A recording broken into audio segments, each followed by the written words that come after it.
To be honest, I wasn't the biggest fan of the original Den of Thieves. It felt like a weak attempt to replicate Heat, which has been done countless times but without any of Michael Mann's style or depth. However, I suppose the original film did well enough at the box office that they decided to make another one, so, against all odds, 6 years later we have Den of Thieves Pantera, and no, it has nothing to do with the heavy metal band.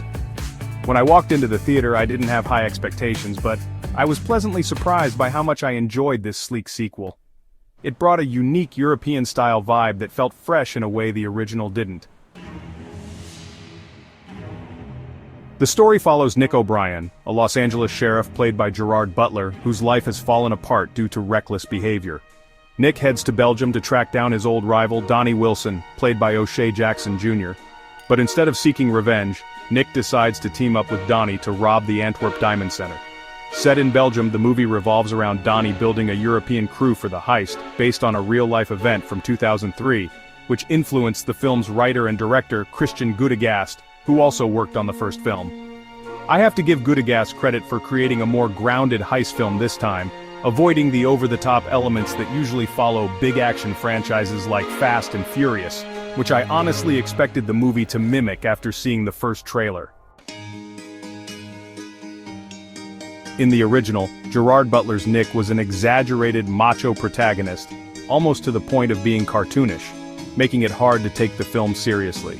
But in this sequel we see that Nick's insane behavior actually had real consequences, costing him his job and his family.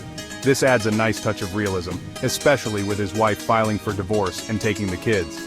Now, Nick joins forces with Donnie and his gang to pull off a heist that will set him up for life.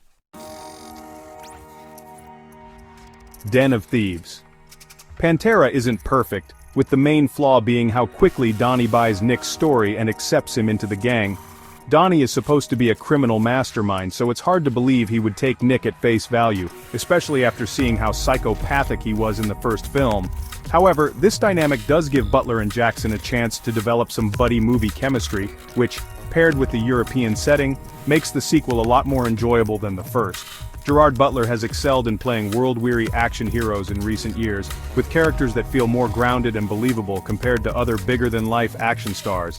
In this film, despite being a crook, his character is more sympathetic than he was in the first movie, where he was technically the good guy. Nick is now dealing with the fallout of his choices, and Butler brings just the right mix of machismo and humor to the role. O'Shea Jackson Jr. doesn't have as much to work with, but he clearly enjoys his scenes with Butler and does a great job as the mastermind behind the heist.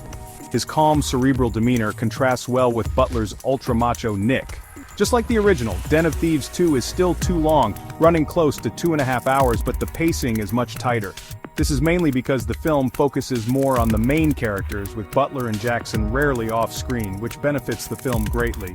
The climax builds up to a thrilling heist sequence, punctuated by an exciting car chase and shootout, which is very well executed, even if the ending is somewhat predictable, especially for seasoned action fans. All in all, I enjoyed Den of Thieves much more than I expected.